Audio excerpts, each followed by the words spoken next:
The reign of Henry VIII dominates Tudor history: 6 wives, a religious revolution, and the making of modern England. His break from Rome reshaped Christianity across Europe. His quest for a male heir altered the course of dynasties.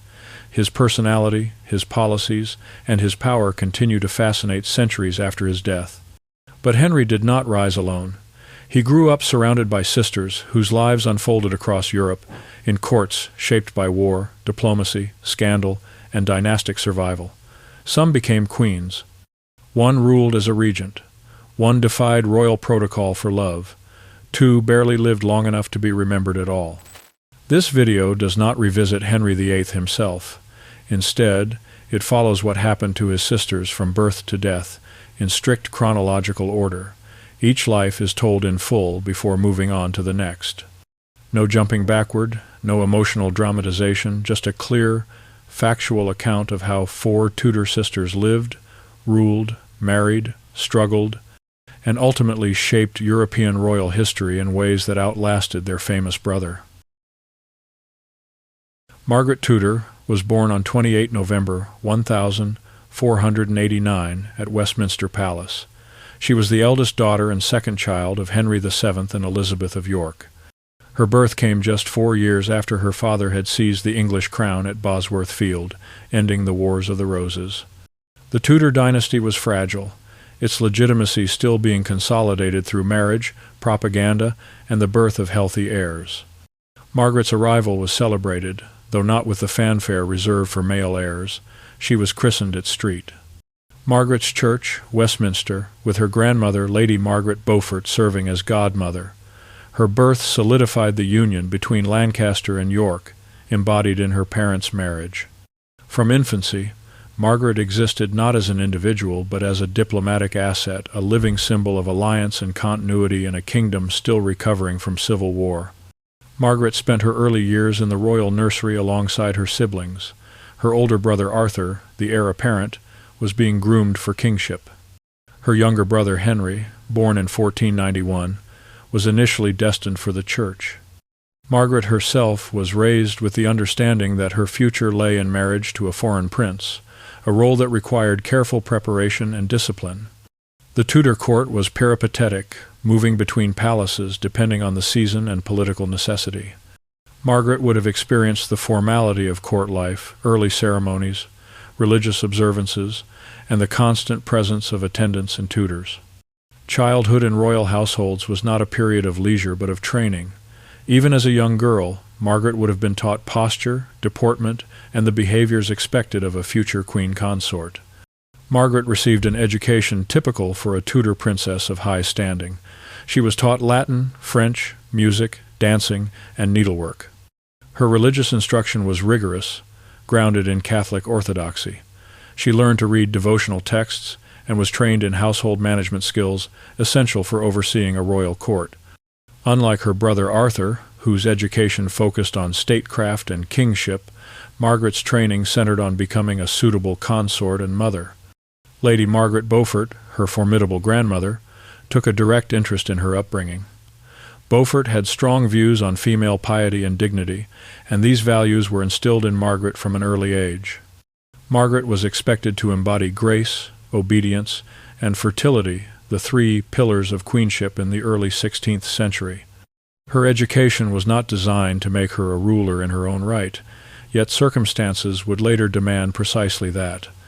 By the late 1492, Henry VII was pursuing a bold diplomatic strategy: peace with Scotland, England's traditional enemy to the north. For centuries, Scotland had allied with France against England in what was known as the Auld Alliance. Henry sought to break this cycle through marriage.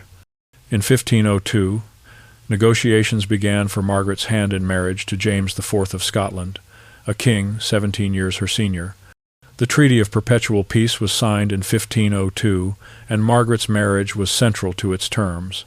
She was 12 years old when the agreement was finalized. The union was intended to bind Scotland to England through kinship, reducing the threat of northern invasion. For Margaret, it meant leaving her family and homeland to rule in a foreign court that spoke a different dialect, observed different customs, and viewed England with centuries of suspicion. Margaret married James IV by proxy in January 1503 at Richmond Palace. She was 13 years old. The formal wedding took place on 8 August 1503 at Holyrood Abbey in Edinburgh, following her journey north through England. Her departure was a ceremonial event, marked by pageantry and public displays of Anglo-Scottish unity. She traveled with a large retinue, carrying with her the expectation that she would produce heirs to solidify the peace her marriage represented. James IV was a Renaissance prince, cultured, multilingual, and politically astute. He welcomed Margaret with elaborate celebrations. Yet the marriage was not a romantic union, but a political one. Margaret's role was clear: to bear children, support her husband's kingship, and maintain ties with England. She adapted to Scottish court life, though she remained conscious of her English identity and her position as a foreign queen in a historically hostile land. Margaret's early years as Queen of Scots were marked by relative stability. She gave birth to her first child, James, Duke of Rothesay, in February 1507. The birth of a male heir was celebrated across Scotland. Margaret's position at court strengthened, though she remained dependent on her husband's favor. She participated in court ceremonies, patronized religious institutions, and maintained correspondence with her father in England. James IV, however, was not a faithful husband. He had numerous mistresses and illegitimate children, a reality Margaret had to navigate with dignity. Despite this, the marriage functioned as a political partnership. Margaret understood her duty was dynastic, not emotional. She continued to bear children, though many did not survive infancy, a common reality in royal households. Her son, James, born in 1512, would eventually become James V of Scotland, but Margaret's path to political influence was only beginning. Margaret experienced the brutal reality of Tudor-era infant mortality. Between 1507 and 1514, she gave birth to 6 children. Of these, only one survived beyond childhood, her son James, born in April 1512. Her first son, James, Duke of Rothesay, died in February 1508 at less than a year old. A daughter born in 1508 also died in infancy. Another son, Arthur, born in 1509, died within a year. A second daughter, also named Margaret, survived but died in 1510. These losses were devastating but not unusual. Infant and child mortality rates were high, even among royalty. Margaret's role required her to bear these losses stoically and continue producing heirs. Her surviving son, James, became the focus of Scotland's dynastic hopes. Margaret's experience of motherhood was defined not by affection or nurture, but by the relentless demand for survival and succession. Margaret's life changed irrevocably on 9 September 1513. Her husband, James IV, was killed at the Battle of Flodden, one of the bloodiest conflicts between England and Scotland. James had invaded England in support of France, honoring the Auld Alliance despite his marriage to an English princess. The Scottish army was annihilated, and James's body was found among the dead. Margaret, at 23, was left a widow with an infant son, who was now King of Scots. Flodden was a catastrophe for Scotland. Thousands of noblemen died alongside their king. The realm was leaderless, its defenses shattered, and its heir a baby. Margaret found herself at the center of a political crisis. She was named regent for her son under the terms of James IV's will, but her position was precarious. She was a woman, a foreigner, and the sister of Henry VIII, the very king whose forces had killed her husband. Margaret assumed the regency in late 1513, governing Scotland on behalf of her infant son. Her authority, however, was contested from the start. Scottish lords viewed her with suspicion. Her correspondence with England raised fears that she would prioritize English interests over Scottish sovereignty. Factionalism erupted, with powerful nobles vying for control of the young king and access to royal patronage. Margaret's regency was hampered by her gender and her ties to England. Under the terms of James IV's will, her regency was conditional. If she remarried, she would lose her position. This clause reflected deep-seated anxieties about female rule and loyalty. Margaret attempted to govern effectively, issuing proclamations and managing the Privy Council, but her power was more symbolic than real. Scotland's magnates held the actual levers of authority, and Margaret's influence depended on their cooperation. In August 1514, Margaret secretly married Archibald Douglas, Earl of Angus, a Scottish nobleman. The marriage was politically disastrous. It invalidated her regency, as James IV's will stipulated. It also alienated both English and Scottish factions. Henry VIII disapproved, having not been consulted. Scottish lords used the marriage as justification to strip her of authority. The regency passed to John Stuart, Duke of Albany, a French-aligned noble who arrived from France in 1515. Margaret's position collapsed. She fled to England with her children in 1516, seeking refuge with her brother. Her flight was seen as abandonment by many Scots. She spent over a year in England before returning to Scotland in 1517, but her political influence had evaporated. Her marriage to Angus deteriorated into mutual hostility. He controlled her income and restricted her movements. Margaret, once queen and regent, found herself politically marginalized and personally trapped. Margaret's second marriage ended in separation and eventual divorce, a scandalous proceeding in Catholic Europe. In 1527, she secured a papal annulment on dubious grounds and married Henry Stuart, later Lord Methven. This third marriage further damaged her reputation. She was now viewed as impulsive and unreliable, her credibility eroded by scandal and factional conflict. Despite her diminished authority, Margaret remained involved in Scottish politics. She attempted to mediate between her son James V and Henry VIII, though with limited success. Her relationship with James V was strained. He distrusted her ties to England and resented her interference. Margaret's later years were marked by financial insecurity, political irrelevance, and isolation from both her son and her brother. She had lived through decades of war, regency, and remarriage, yet found herself without meaningful power or respect. Margaret Tudor died on 18 October 1541 at Methven Castle in Perthshire. She was 51 years old. Her death went largely unnoticed in England, overshadowed by Henry VIII's marital and political dramas. She was buried at the Carthusian Priory of Street, John in Perth, though her tomb was later destroyed during the Scottish Reformation. Margaret's legacy, however, extended far beyond her troubled life. Her son, James V, married Mary of Guise, and their daughter became Mary, Queen of Scots. Mary's son, James VI of Scotland, inherited the English throne in 1603 as James I of England, uniting the crowns and fulfilling the dynastic promise of Margaret's marriage a century earlier.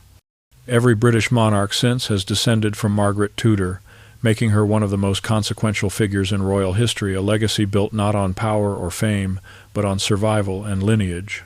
Mary Tudor was born in March 1496 at Richmond Palace. She was the fifth child and third daughter of Henry VII and Elizabeth of York.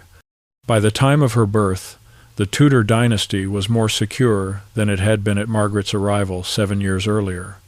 Arthur, the heir, was thriving, and the family's position was strengthening through diplomacy and careful governance.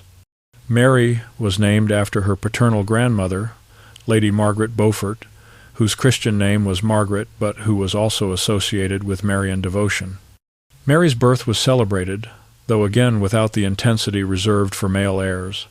She joined a nursery that already included Margaret and Henry. Her early life was shaped by the same rituals and expectations that defined royal childhood: education, religious instruction, and preparation for a political marriage. Mary received an education befitting a Tudor princess. She was taught French, Latin, music, and dance. Contemporary accounts describe her as beautiful, lively, and charming qualities that enhanced her value on the European marriage market. She was trained in the courtly arts: how to converse, how to carry herself, how to project grace and dignity in public settings. Unlike Margaret, whose childhood was marked by the urgency of diplomatic marriage, Mary enjoyed a longer period of preparation. She remained at the English court into her teenage years, becoming a central figure in courtly entertainments and pageantry. Her education emphasized performance and presentation skills that would serve her well in the French court, but also complicate her later attempts to assert personal agency. After Henry VIII ascended the throne in 1509, Mary became an increasingly valuable diplomatic tool. Henry sought alliances that would enhance England's prestige and security. Mary was betrothed multiple times during her teenage years, each engagement reflecting shifting political calculations. She was promised to Charles of Castile, later Holy Roman Emperor Charles V, in 1507, though the betrothal was eventually broken. By 1514, Henry VIII needed an alliance with France. Louis XII of France, a widower in his 50s, was seeking a new wife. Henry offered his sister. Mary was 18. Louis was 52. The marriage was politically expedient but personally undesirable. Mary reportedly resisted, but royal daughters had little say in such matters. The marriage was agreed upon, and Mary prepared to leave England for France. Mary married Louis XII by proxy in August 1514. She traveled to France in October, crossing the Channel with a lavish retinue. Her official wedding took place at Abbeville on 9 October 1514. She was crowned Queen of France at Saint-Denis on 5 November. The marriage was intended to secure peace between England and France, ending years of conflict. Louis XII was elderly and in poor health. Contemporary accounts suggest the marriage was not consummated effectively, if at all. Mary's position at the French court was ceremonial. She participated in state functions, attended Mass, and fulfilled the public duties of a queen consort. Yet she held no real power and was acutely aware that her future depended entirely on Louis's lifespan and the political whims of both French and English courts. Mary's time as Queen of France lasted less than 3 months. Louis XII died on 1 January 1515, likely from the effects of illness rather than any exertions related to his young bride, despite salacious rumors. Mary was left a widow before her 19th birthday. Her position immediately became precarious. She was a dowager queen in a foreign court, her political value uncertain. French custom required a dowager queen to remain in seclusion for a period to confirm she was not pregnant. Mary spent several weeks in isolation, a period known as Deuil Blanc. She was aware that her future was being negotiated without her input. François I, the new King of France, had his own political agenda. Mary's brother Henry VIII was calculating how best to use her in future marriage negotiations. Mary, however, had other plans. During her brief widowhood, Mary found herself surrounded by political intrigue. François I maintained a polite but distant relationship with her. English ambassadors pressed her to return home. There were rumors of new marriage proposals, older European nobles seeking a beautiful young widow with royal connections. Mary understood that her life was about to be arranged once again, likely to suit her brother's interests rather than her own preferences. It was during this period that Charles Brandon, Duke of Suffolk, arrived in France. Brandon was Henry VIII's closest friend, a handsome courtier and military man. He had been sent to escort Mary back to England. There is evidence that Mary and Brandon had developed an attachment before her marriage to Louis XII. Now, with Louis dead and Mary vulnerable, they made a decision that would shock the Tudor court and alter both their lives. In late February or early March 1515, Mary Tudor and Charles Brandon married secretly in France. The marriage was reckless and politically dangerous. Mary was a king's daughter and a dowager queen. Brandon was a duke, but of relatively low birth. His father had been Henry VII's standard-bearer at Bosworth. The marriage violated royal protocol and defied Henry VIII's authority. Both parties knew they risked exile, imprisonment, or worse. Mary reportedly told Brandon that if she returned to England unmarried, Henry would arrange another political match. She insisted on the marriage, leveraging her status and her brother's affection for her. Brandon, deeply compromised, agreed.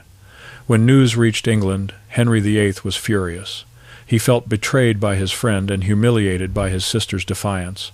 Pressure mounted for severe punishment. Mary and Brandon wrote to Henry VIII, pleading for forgiveness. Mary reminded her brother of a promise he had allegedly made, that if she married Louis XII, she could choose her second husband. Whether such a promise was genuinely made or invented remains unclear, but it provided a rhetorical foundation for their case. They also returned Mary's substantial dowry and jewelry to Henry, a financial gesture that helped smooth relations. Henry's anger gradually subsided. He was pragmatic and understood that punishing them publicly would damage the Tudor family's reputation. In May 1515, Mary and Brandon were officially married again at Greenwich, with Henry's reluctant blessing. Mary was stripped of her French title but retained her status as Duchess of Suffolk. The couple was fined heavily, and their political influence was curtailed, but they were allowed to remain in England and at court. Mary spent the rest of her life as Duchess of Suffolk, largely removed from the center of political power. She and Brandon lived primarily on their estates, though they occasionally attended court. Mary bore 4 children, 2 sons and 2 daughters. Her sons died young. Her surviving daughters were Frances and Eleanor, both of whom married into the English nobility. Mary's relationship with Henry VIII remained cordial but distant. She no longer played a role in diplomatic negotiations. Her defiance had cost her political relevance, yet it had also granted her a form of personal autonomy rare among royal women. She lived quietly, managing her household and raising her daughters, far from the intrigues that consumed Margaret in Scotland. Mary's elder daughter, Frances, became a significant figure in the Tudor succession drama. Frances married Henry Grey, Marquess of Dorset, later Duke of Suffolk. Their daughter, Lady Jane Grey, was born in 1537, 4 years after Mary's death. Jane's position in the line of succession, derived through Frances and thus through Mary Tudor, would place her at the center of a succession crisis in 1553. Mary did not live to see this legacy unfold, but her bloodline carried the potential for kingship. Her decision to marry for personal preference rather than political calculation inadvertently shaped the dynastic conflicts that followed Henry VIII's death. The Brandon line, though not immediately powerful, remained close to the throne, and that proximity would prove both dangerous and consequential. Mary Tudor died on 25 June 1533 at Westhorpe Hall in Suffolk. She was 37 years old. The cause of death is not definitively known, though it may have been related to illness or complications from earlier pregnancies. She was buried at Bury Street. Edmund's Abbey, though her tomb was destroyed during the dissolution of the monasteries.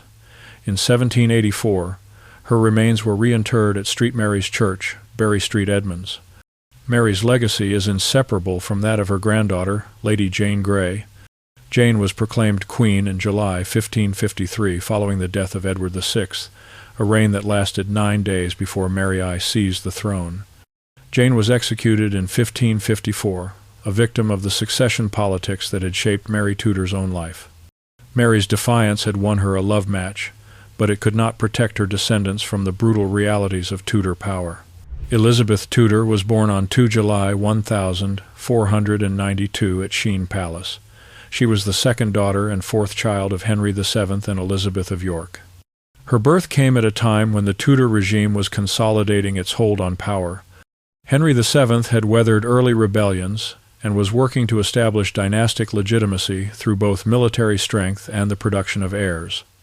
Elizabeth's birth was noted in court records, but it did not carry the significance of her older siblings. Arthur was the heir. Margaret was already being positioned for a Scottish marriage. Elizabeth entered a royal nursery that was carefully managed but also shadowed by the reality of infant mortality. She was christened at Richmond Palace with appropriate ceremony, though her public role was never defined. She would not live long enough to acquire one. Elizabeth spent her brief life in the royal nursery alongside her siblings. Tudor royal children were raised in carefully controlled environments, attended by wet nurses, rockers, and household staff. The nursery was a world unto itself, regulated, hierarchical, and focused on the survival and health of the children within it. Elizabeth would have been cared for according to the medical and hygienic practices of the time, which were rudimentary by modern standards. Infants were swaddled tightly, fed according to strict schedules, and kept away from drafts and perceived sources of illness. Yet despite these precautions, disease remained an ever-present threat. Royal status provided no immunity from infection, malnutrition, or the poorly understood ailments that claimed so many young lives in the late 15th century. Childhood mortality rates in Tudor England were staggering. Even among the nobility, approximately 1 in 3 children died before the age of 5.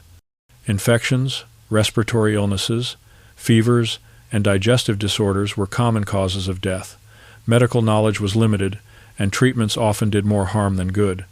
Bloodletting, purgatives, and reliance on humoral theory meant that seriously ill children had little chance of recovery. Royal children were particularly vulnerable despite or sometimes because of the attention they received. Overheated rooms, restrictive clothing, and the presence of numerous attendants could spread disease rapidly. Elizabeth's environment, while privileged, was also dangerous. She lived at a time when even the wealthiest families watched their children die with alarming frequency, unable to do anything but pray and hope. Elizabeth Tudor died on 14 September 1495 at Eltham Palace. She was 3 years old. The cause of death is not recorded in surviving documents, a common omission in an era when child deaths were both frequent and poorly understood. She may have succumbed to fever, infection, or one of the many unnamed illnesses that swept through households without warning. Her death would have been a source of private grief for her parents, though there is little public record of mourning. Henry VII and Elizabeth of York had already lost one child, their third son Edmund, in 1500. Elizabeth Tudor's death was another loss in a series that defined royal parenthood. She was buried with appropriate ceremony, her short life commemorated in ways that reflected her status but also the era's acceptance of child mortality as an unavoidable reality. Elizabeth was buried at Westminster Abbey, the traditional resting place of English royalty. Her grave, like those of many Tudor children who died young, did not receive an elaborate monument. She was interred quietly, her place in the family recorded but not celebrated. Her name appears in genealogical records as a daughter of Henry VII, but she left no mark on history beyond the fact of her existence. Elizabeth Tudor's life illustrates the fragility of childhood in the Tudor period. She was born into privilege, yet that privilege could not protect her from illness and death. Her story is a reminder that behind the grand narratives of kings and queens, wars and marriages, lay countless lives cut short, children who existed briefly, were mourned privately, and then faded into the margins of historical memory. Elizabeth was one of 4 daughters of Henry VII. She is the least remembered, yet her absence shaped her family's understanding of loss and survival. Katherine Tudor was born on 2 February 1503 at the Tower of London.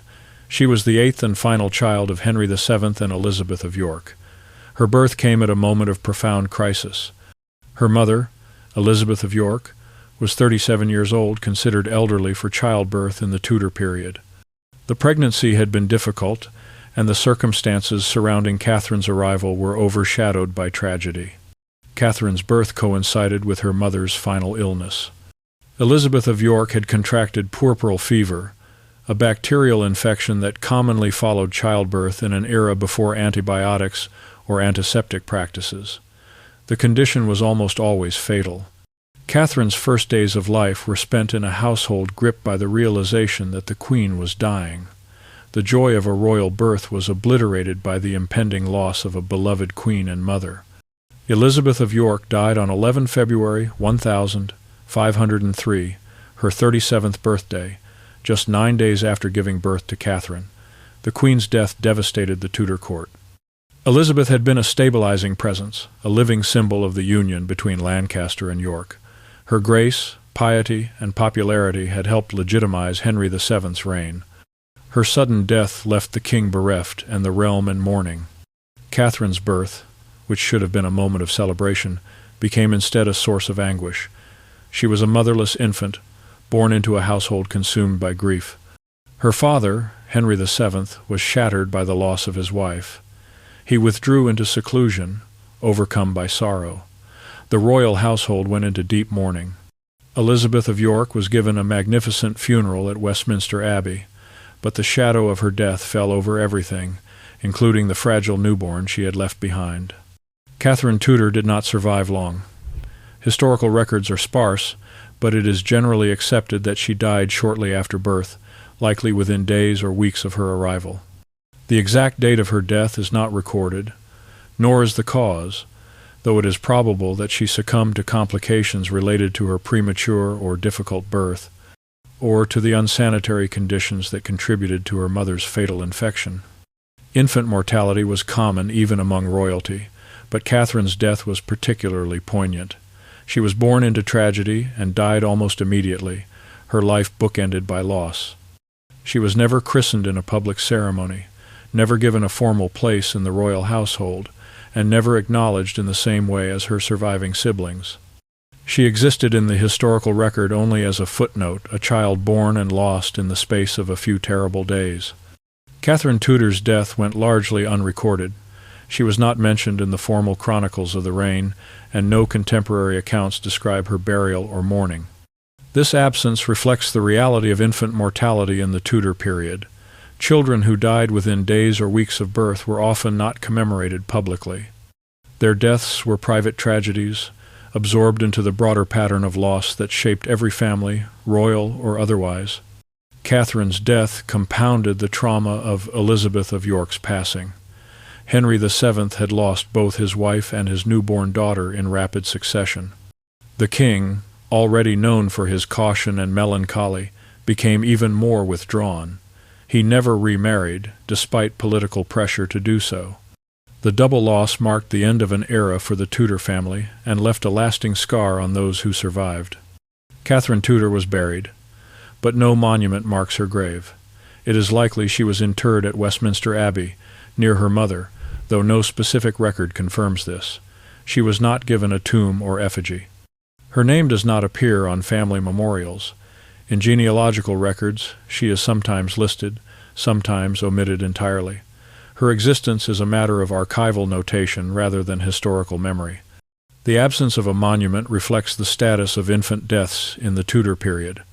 Children who died before they could be formally presented to the court or before they could fulfill any dynastic role were not commemorated in the same way as older children or adults. Catherine's lack of a monument is not a sign of disrespect, but of the era's understanding of death. Some lives, however tragic, were too brief to be publicly memorialized. Katherine Tudor is almost entirely absent from popular histories of the Tudor dynasty. She does not appear in biographies of Henry VII or Henry VIII. She is not mentioned in accounts of Elizabeth of York's life. She is, for most purposes, invisible, a name in a genealogy, a brief entry in a scholarly footnote, a reminder that even royal families experienced losses that went unrecorded and unmourned in the public sphere. Her absence from Tudor narratives is a reminder of how history is constructed. The stories we tell focus on those who lived long enough to wield power, make decisions, and shape events. Katherine, who lived only days, has no such story, yet her brief existence is part of the Tudor family's history. She was born in tragedy, died in obscurity, and left behind a silence that speaks to the fragility of life in the early 16th century. She is the forgotten sister, the one who never had a chance to become anything more than a fleeting moment in a dynasty's long and turbulent story. 4 sisters of Henry VIII, 4 lives shaped by the same royal household, yet unfolding in radically different directions. Margaret Tudor became a queen, a regent, and the matriarch of a line that would unite the crowns of England and Scotland. Mary Tudor defied convention, chose love over duty, and became the grandmother of Lady Jane Grey. Elizabeth Tudor lived 3 years and vanished into history's margins. Katherine Tudor was born into tragedy and died within days, leaving no trace beyond a name in a genealogy. Together, their stories reveal the precarious reality of royal womanhood in the Tudor period. Political survival, controlled defiance, silent loss, each sister's life illustrates a different facet of the same truth. That dynastic history was built not only on kings and their ambitions, but on the women whose lives, choices, and deaths shaped the lineages that followed. Henry VIII's reign dominates our understanding of the Tudor era, but he was not the only Tudor whose legacy endured. Margaret's descendants inherited the throne. Mary's granddaughter became queen for 9 days. Elizabeth and Catherine remind us that survival itself was uncertain, even at the height of privilege. The story of the Tudors is not only Henry VIII's story. It is a family history, shaped equally by its women, those who ruled, those who resisted, and those who were lost before their stories could truly begin.